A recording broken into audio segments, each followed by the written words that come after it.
Les amis, je suis de nouveau avec Baz qui est sur ma chaîne pour qu'on puisse réagir à des techniques de musculation, des méthodes d'entraînement, des trucs populaires sur la muscu, qu'on puisse donner notre avis de professionnel et qu'on puisse voir si jamais on a le même avis parce que c'est même pas sûr qu'on pense la même chose sur tous les sujets. Si on n'a pas le même avis, on fait quoi? Bah c'est pas grave, on assume, on se tape. On n'a aucune idée. Hein. Enfin, Ah moi non. en tout cas, j'ai aucune idée. Mais moi non plus, je connais ce pas qu'on les va me questions demander. et je connais pas de quoi on va discuter, donc c'est parti.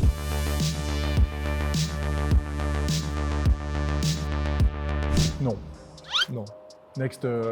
Non mais il faut être suffisamment proche de l'échec et beaucoup de pratiquants pensent être à l'échec alors qu'ils y sont pas du tout. Exactement. Et c'est souvent ces pratiquants qui vont dire si il faut aller à l'échec alors qu'ils sont pas à l'échec. C'est ce que j'allais dire. Je pense qu'il y a une marge énorme hein, quand on connaît pas un petit peu jusqu'où on peut aller. À mon avis, il y a des personnes qui pensent être à l'échec mais qui sont à 5, 6 reps. Hein. Trop, ouais. 5-6 reps de l'échec en réalité. Parce que si vous êtes à 1 ou 2 reps de l'échec, c'est super dur. C'est vraiment. T'en as une et t'en as encore une derrière. Il y a échec musculaire, échec postural. Il y en a plein qui gèrent tellement pas la technique qu'ils arrivent à l'échec postural mais pas l'échec musculaire. Bah, ça fait que du coup qu'il y a encore une marge de manœuvre pour aller encore plus loin. Ouais. Est-ce que toi tu vas à l'échec tout le temps? Non, mais même si parfois je suis hyper dur dans mes séries avec un gros grind et tout, grind c'est quand on galère sur une rep, c'est quand même pas l'échec parce que j'en ai quand même une derrière. Mais c'est que une, mais c'est pas l'échec. C'est pas l'échec. C'est pas le Surtout vrai quand échec. on travaille avec des grosses intensités de Bah travail ouais. ou qu'on fait des séries de 3 ou 4. Et moi j'avoue que je vais très rarement à l'échec aussi. Ouais, le vrai échec. Le vrai échec parce que ça retourne la gueule en fait. Le vrai échec, ça vous met dans une Comme ce qu'on a fait Oh. au dips avant. Ouais, exactement. Ça met dans un état de fatigue qui est extrême et c'est pas drôle en fait de le faire à chaque fois. On peut pas le faire à chaque fois. Donc non, c'est pas nécessaire. Mais encore faut-il savoir ce que veut dire vraiment Le vrai échec. le vrai échec.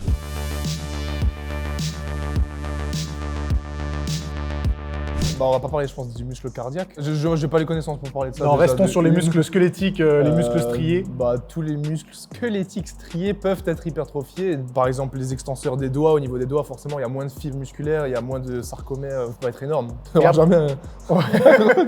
Même moi je trouve que même les abdos, hein, enfin la sangle abdominale, je connais pas beaucoup de gens qui elles ont l'hypertrophie à un max. Hein. Bah ouais. Au contraire des quadriceps ou des pectoraux qui eux peuvent gagner un volume de ouf. Je suis en train de réfléchir à est-ce qu'il y a d'autres muscles. Bah, il y a tous les petits muscles, mais il y a jamais Muscles de des perf. pieds, muscles du visage, muscles de la main. Après, genre les muscles de la main, souvent ils partent de l'avant-bras et ils se terminent ici. Donc là, c'est plutôt des fibres et les tendons, tu vois, les doigts. Et qu'est-ce que tu penses des trucs genre petits, moyens fessiers? Parce que c'est quand même des petits muscles. Bah, Il y a ça va. beaucoup de gens qui s'acharnent dessus, mais est-ce que c'est vraiment possible de les hypertrophier tant que ça? Bah, un minimum, je pense. Mais après, ils vont pas prendre plus. Et d'ailleurs, je sais pas pourquoi ils prendront pas plus d'hypertrophie. Est-ce que c'est parce qu'ils ont pas assez de fibres musculaires? Est-ce que c'est parce Parce qu'il y a qu'ils de ont. type de fibre aussi peut-être? Bah ouais. Non, mais je pense Et- qu'il y a des muscles qui sont difficiles à hypertrophier, sans parler des petits muscles de la main, etc. Bah ouais. Mais la plupart des autres, à degrés différents et à moins de Même faire grossir. les sternoclédomastoïdiens et tout. J'ai déjà vu qu'il y a des gens qui entraînaient ça. Ouais, mais on va pas les hypertrophier Non, de comme ouf. un biceps, comme un pec. Non, tu m'étonnes.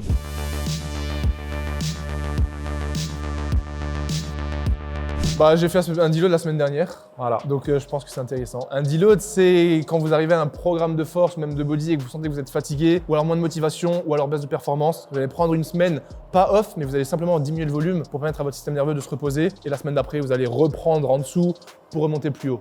Deload pour remonter plus haut. Moi aussi, je suis d'accord. Toi, quand tu fais des deloads, tu réduis juste le volume ou tu réduis l'intensité Il aussi? y a les deux, moi je réduis l'intensité et j'enlève une série. Ok, donc moins de volume, moins Ouais, d'intensité. par exemple, la semaine dernière, au lieu de faire 4x4 à 100, j'ai fait 3x4 à 70. Ok, moi aussi, je suis partisan des deloads. J'en fais rarement. C'est j'avoue. moins en body, on en fait moins. On en fait moins parce que c'est un Y peu a pas- différent. ouais. Mais par contre, faut pas oublier un truc, c'est que la progression, elle est jamais linéaire, elle est cyclique. Vous pouvez pas augmenter vos perfs ou augmenter votre masse musculaire ou perdre du gras de manière Pas de vie. constante et régulière, et ça fait des dents de scie en fait. Le top pour moi, ce serait d'accorder ça avec les semaines de deload. Du coup, il y a la surcompensation qui peut arriver, et puis normalement, si jamais par exemple vous faites un programme d'hypertrophie, normalement après une semaine de deload, vous devrez avoir gagné encore plus en mensuration que juste avant la semaine de deload, parce que vous avez eu le temps de récupérer et que le phénomène de surcompensation ait lieu. Ouais. Donc partisan à 100%, Bah, mais moi c'est clair aussi. que c'est encore plus important pour la perf que pour Ouais, et l'hypertrophie. fait intelligemment, bien sûr. D'ailleurs, Nassim qui prépare un marathon, dans la prépa marathon, si je ne me trompe pas, t'as des semaines de deload aussi. Oui, absolument. Je sais pas si ça s'appelle des deloads, mais il y a des semaines où on réduit le volume de course et l'intensité. Ouais, faudrait que je vérifie le programme, mais je sais que C'est sur sûr la, qu'on aura. sur la prépa de 6 mois, il y a plusieurs semaines. Bah ouais. Il y a plusieurs semaines, c'est peut-être toutes les 8 semaines d'ailleurs, où il y a moins d'intensité et moins de volume. Donc 100%. Faites des deloads.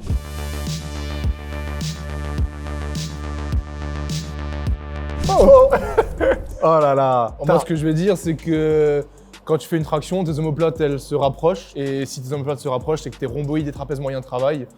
Et eux, ils font l'épaisseur du dos. Mais moi, je trouve que limite, encore plus, c'est un peu malsain d'utiliser ce terme parce qu'un muscle, il grossit pas en largeur ou en épaisseur, il grossit. Pour moi, c'est la même chose que d'utiliser les termes raffermir, galber, Ouais, tous c'est ces des abus trucs de comme langage ça. en fait. C'est des abus de langage. Une fibre, elle grossit. Elle grossit pas en largeur ou en épaisseur. C'est juste le grand dorsal vu qu'il est Voilà, sur les côtés. exactement. Donc les dorsaux, que ce soit grand rond ou grand dorsal, effectivement, ils vont donner un petit peu plus ce look de largeur.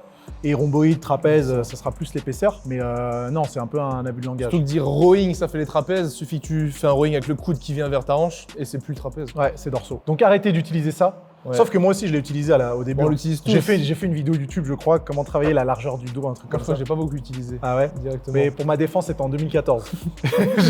J'ai arrêté de l'utiliser depuis. Et je pense que j'ai dû faire une vidéo aussi où je déconseillais d'utiliser ce genre de terme Ouais. parce que c'est Dites vachement... travailler c'est les très- grands dorsales ou les trapèzes, parce que c'est les deux principaux dans le dos. Ouais, vous cassez pas la tête avec ça. Hein. Travaillez le dos et puis et puis ça va encore plus vite.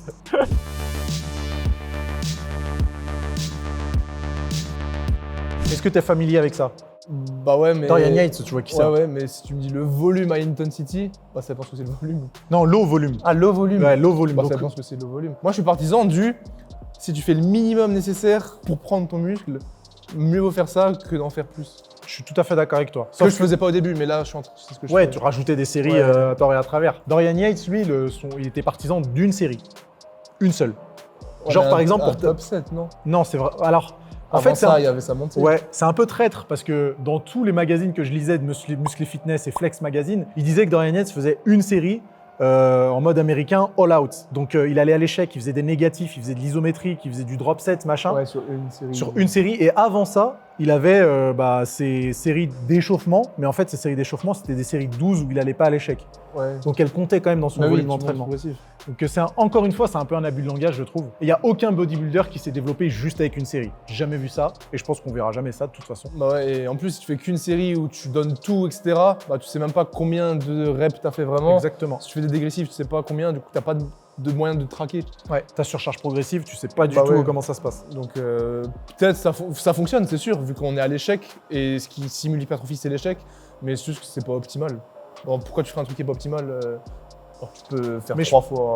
Je pense même que c'est traître en fait de dire ça parce que Dorian Yates il faisait pas qu'une seule série. Bah oui, en Ces- fait. ces séries de 12, Surtout qu'ils mettaient lourd, donc pour arriver au lourd, bah toutes ces séries, elles étaient plus lourdes que tous les pratiquants. tu m'étonnes. Tu rajoutes à ça les décennies d'expérience, la vitamine S si tu vois ce que je veux Ah oui. dire. Donc forcément, Comme voilà, si quoi. moi je fais une série à 130 au dips. Je dis je fais une série. Sauf qu'avant j'ai fait ma série à 75, à 100, à 110, à 120, qui sont des poids super. Et je pense que c'était pareil pour lui. Ah bah tu oui, vois. et puis ça T'as la accumule du montée volume. progressive. Moi je m'entraînerai jamais comme ça. Tu et vas je- prendre du muscle, mais c'est pas optimal en fait. Ouais, et je recommanderais jamais à personne de s'entraîner comme ça, à part pour ceux qui n'ont pas de temps, mais ils seront bien au courant qu'ils feront moins de gains que s'ils Bah avaient fait ouais. plus de séries.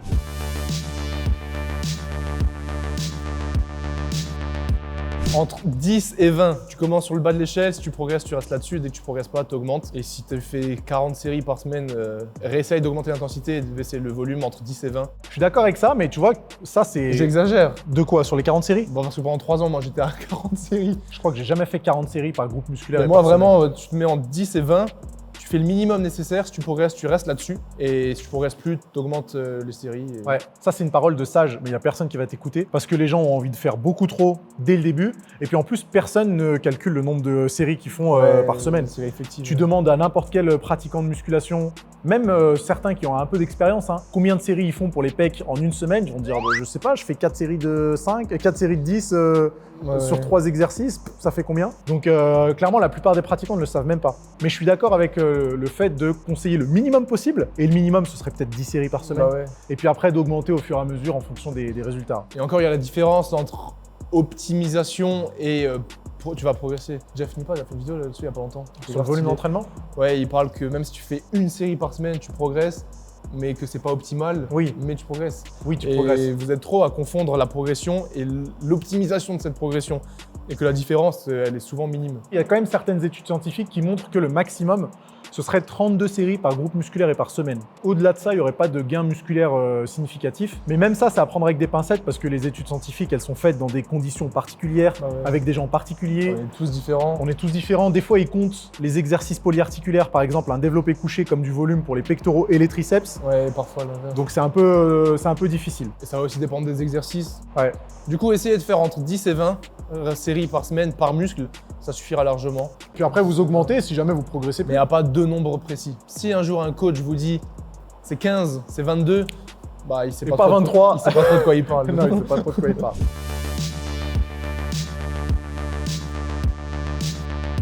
Si tu veux progresser sur tes abdos en termes d'efficience, de visibilité et d'optimisation, pour moi, il faut faire les abdos. Ah, tu penses en termes de visibilité?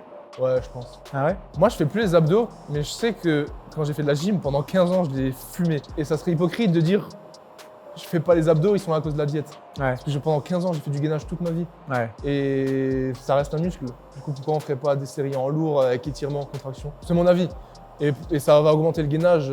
Après, oui, ils vont travailler sur les autres exos, mais si vous voulez optimiser le travail des abdos, pour moi, il faut l'isoler. C'est un peu comme les triceps. Tu n'es pas obligé de faire les bras en isolation si tu fais des exos polyarticulaires. Mais si je veux optimiser le travail des triceps, bah, il va falloir que je fasse des isolations. Alors moi, je suis convaincu que les abdos, ils travaillent pas sur des exercices polyarticulaires, genre le squat, le machin. En tout cas, pas assez pour avoir une stimulation intéressante. Et moi, au contraire de toi, j'ai jamais fait beaucoup d'abdos, voire même très très peu. Les seules fois où je les faisais, c'est les quelques dernières semaines avant une prépa de compétition, parce que je trouvais que la brûlure était un peu bizarrement satisfaisante. Mais pourtant, quand je descendais avec des taux de masse grasse assez bas, on voyait vraiment bien mais les abdos. Mais tu les as quand même travaillé souvent, genre sur le deadlift, le squat, on faisait à Ah l'époque. ouais, tu trouves? Ah oui, j'en faisais, c'est clair. Mais je les ai jamais sentis travailler. Soulever tes jambes tendues, comme tu retiens, il y a forcément une contraction, tu vois. Le transverse, il est quand même là. Ouais. Il peut pas ne pas travailler en fait. Même là, tu fais des marathons, ça travaille, tu vois. T'as les. Ouais, quand je fais des sprints, putain, je descends mes abdos. T'as le grand dentelé, il y a tout. Je pense que je mettrai jamais des abdos dans mon programme de musculation.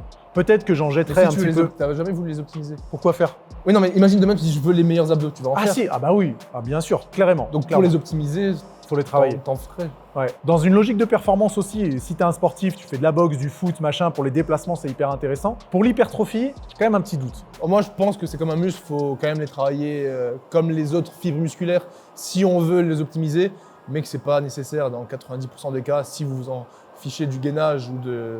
On allait trouver un truc, on n'est pas 100% d'accord. Hein. Vous étiez prévenus, hein. Merci d'embrouiller Nas et Baz. Sur les abdos, genre. Sur les abdos, en plus, le truc le plus random qui existe.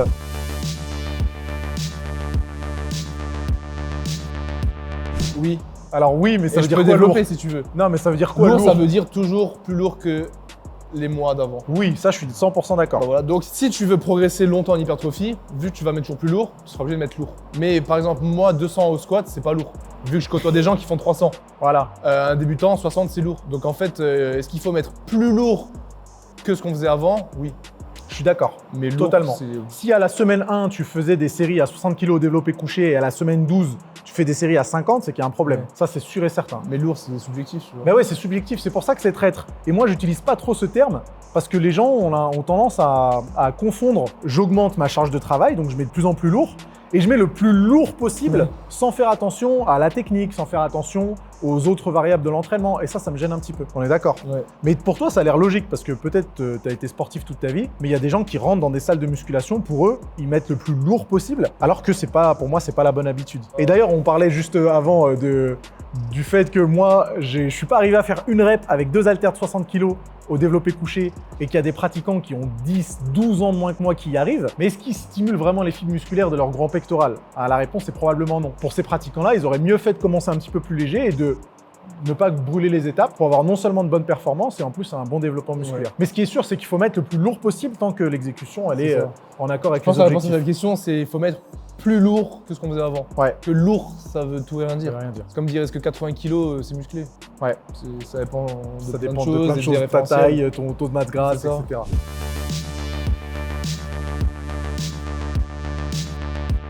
Moi, je suis pour si c'est utilisé correctement et qu'on sait pourquoi, mais je suis pas contre, mais dans le sens où dans 99% des cas, tu n'auras pas besoin de mettre des élastiques pour ta pratique. En plus, c'est chiant en fait. Et en plus, je trouve que les élastiques, là, je sais pas si tu seras d'accord ou pas, c'est que certes, il y a la tension, mais on ne sait jamais réellement quelle tension on a. Ah. Donc, tu prends ton haltère de 30 bien. Tu prends ton haltère de 30 kg, tu as 30 kg, même si tu as une marge d'erreur, c'est ça, le poids reste toujours le même. L'élastique, tu sais pas exactement quelle tension elle va te donner. Non. En plus, je pense qu'il perd de la résistance au fur et à mesure des mois. Ah ouais. parce qu'il doit se fragiliser. Et tu le sais pas. Et tu le sais pas. Donc en fait, ça fait plein d'inconnus. C'est chiant à mettre en place. Si l'objectif est l'hypertrophie, pourquoi pas, mais en fin de compte, on peut très bien progresser sans élastique C'est ça, ouais. et avoir un physique de fou. Après, si tu me dis que tu fais de la prépa physique dans un sport en particulier, tu as besoin de t'améliorer sur une certaine amplitude et sur un certain mouvement, pourquoi pas. En kiné, Ouais, en vacances, vous amenez votre pack d'élastique pour votre séance, c'est super. c'est toujours mieux que rien. Mais dans 99% des cas,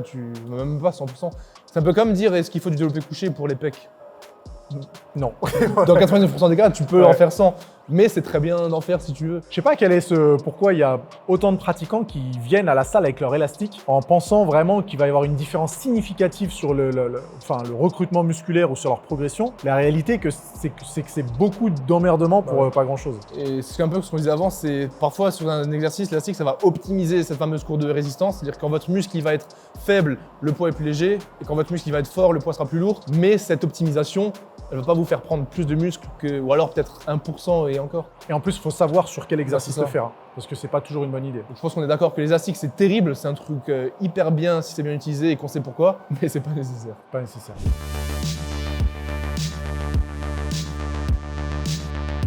Si c'est pour de l'hypertrophie, non et non. Ni avant, ni après. Pour moi, hein. Parce que la musculation, c'est une activité qui n'est pas assez énergivore pour qu'on ait besoin de consommer des glucides pendant l'entraînement, à condition qu'on en ait mangé assez le reste de la journée ou même la veille. En fait, il y a beaucoup de pratiquants qui pensent que les glucides vont s'évaporer la nuit pendant le sommeil, alors que les réserves de glycogène, qu'elles soient musculaires ou hépatiques, si jamais vous les avez pas dépensées avec de l'exercice physique, celles de la veille, elles sont toujours dans vos muscles. Ces réserves-là, elles sont toujours prêtes à être utilisées pour la séance de muscu. À moins que vous faites des entraînements de bâtard qui durent 2 heures, à base de séries longues et de récup courtes, il y a peu de chances pour que vous ayez besoin de consommer encore des glucides pour soutenir l'effort. Après, ça dépend des activités. Si jamais vous faites de la course à pied, bah ouais, là, carrément que ça peut être une bonne idée de se ravitailler. Mais pour des séances de muscu qui durent 1 heure, Ouais, bah, moi je suis d'accord. Surtout que pendant longtemps je m'entraînais à jeun, ouais, sans glucides et je performais très bien pendant toute cette période. bien sûr. Mais ce que je rajouterais, c'est juste que ça va dépendre des personnes et il faut pas oublier l'effet placebo. Pour moi, un mec qui va prendre des glucides en intra-workout, qui va mieux performer, même si ça fait rien, mais il se dit j'ai mes glucides, je suis bien, bah là, prends tes glucides parce que ça te fait du bien, tu vois. C'est comme prendre le pré-workout ou le café avant, c'est Ouais, pas nécessaire. C'est vrai que ça Mais va pas- si ça te met dans un mood et que ça te fait performer mieux, bah ça va être mieux vu que tu performes mieux. c'est vrai que ça peut pas forcément faire de mal. Petite réserve quand même pour les glucides, enfin le sucre même avant l'entraînement. Moi, je déconseille carrément, quel que soit l'objectif ou quel que soit l'individu, parce que la sécrétion d'insuline va faire baisser le taux de cortisol. Le cortisol, c'est l'hormone du stress qui est importante pendant une séance de musculation. Donc moi, je préfère toujours placer le sucre, enfin même les glucides, après une séance de muscu pour optimiser la récup. Ouais. Mais après, tu conseilles du coup. Après, je conseille Ouais, 100%. La question c'était avant, pendant et après. Ah, c'était après aussi? Non, juste non, avant et pendant. Ah, Ouais. ok. Après, 100% partisan. Avant, pas du tout. Pendant, bon, si ça te fait plaisir et que tu as envie d'avoir ta petite gorgée de sucre, Ouais. pourquoi pas. Et pour des grosses séances, ça peut être bien, je pense. Ah, mais il faut faire des grosses séances, hein. Et Ouais. on sait que la plupart des gens ne font pas de grosses séances. Genre peut-être moi, quand je fais mes 5 x 1 au dips, 5 minutes de repos, ça dure 25 minutes. Ah ouais, c'est autre Ça chose. peut être... Parfois, je prends ma petite pomme-pote et je me dis, c'est bon, j'ai ma pomme-pote. Ça m'est déjà arrivé de me dire, oh, j'ai pas pris ça. Ah ouais? Du coup, tu te dis, Mais là, c'est un rituel carrément en fait. c'est ce que j'ai, c'est un peu placebo parfois. Ouais. Donc ouais, ça va pas vous faire de mal. Surtout que les glucides, enfin le sucre même, hein, ça se digère hyper facilement pendant une séance d'entraînement, donc c'est anodin. Mais n'en prenez pas avant. Je pense pas que ce soit intéressant. Moi, là, c'est mon côté, je vais faire mon anti-science, mais même si les études elles montrent ça ou ça, tu sais, avec les cortisol et tout, si tu as envie de faire un truc et que tu te sens bien, dans 90% des cas, tu progresseras super bien. Tu sais, je trouve, il y en a, ils se prennent trop la tête. sur Arrête des de faire choses. ton anti-science là. Oh. Non, mais parfois, ça fait du bien, tu vois. Genre, tu manges comme tu as envie, tant que tu manges bien, que tu te sens bien et que tu te la donnes, tu vas progresser. Il y en a Ah. trop qui, tu vois, ils se disent « Oh, mais j'ai pas pris mon intra-workout ». Surtout quand ils font pas en sorte d'optimiser le reste ou des choses plus importantes. C'est ça. Je suis d'accord. Ouais. Le sommeil, par exemple. Ah ouais. Le mec, il va prendre son pré-workout et son intra-workout alors qu'il a dormi 4 heures. Ça, c'est inadmissible. Ne le faites surtout pas. Sachez, en plus, je les saoule avec le sommeil sur absolument toutes les vidéos. Donc, ouais, je suis quand même d'accord avec toi sur ça, qu'il faut se poser un peu moins de questions et savoir écouter son Comme corps. sur le nombre de séries parfaites. Bah, entraîne-toi et après, tu verras combien. Tu sais. T'es un sauvage, toi, en fait. Non, mais. Un peu quand même. Surtout en ce moment, avec l'époque des réels et tout, il y a trop de questions. Ouais. Trop de questions qui reviennent. Les tractions, c'est pas bien pour les dorsaux. C'est quoi le meilleur exercice pour les biceps? Il faut pas faire de rotation sur le leg extension. On s'égare un petit peu. Vous avez compris le principe. Faites ce qui vous convient tant que vous progressez. Si t'as envie de manger une banane avant ta séance, Ouais, manger. mange ta banane. Ouais, mais à condition que tu progresses. Oui. C'est que si jamais tu es en train de nous faire des rituels pourris pour faire de la merde et que t'arrives pas à progresser, là, c'est un peu moins cohérent. Donc oui, je suis d'accord avec toi sur ça. Si vous avez d'autres suggestions, n'hésitez pas à les mettre dans les commentaires. Si vous voulez revoir notre ami Bazou, mettez-le dans les commentaires aussi. Sa chaîne, elle s'affiche quelque part sur l'écran et bien sûr dans la description et les commentaires. Allez apporter de la force en vous abonnant et puis vous me verrez aussi sur sa chaîne Yes, de temps en temps sur des petits défis sympas. Merci encore. Merci à toi d'être venu. Hein. Ça fait la route. Ah ouais, c'est vrai qu'on est au Base Gym ici chez lui et c'était cool de découvrir cette salle. Les gars, à plus. Ciao.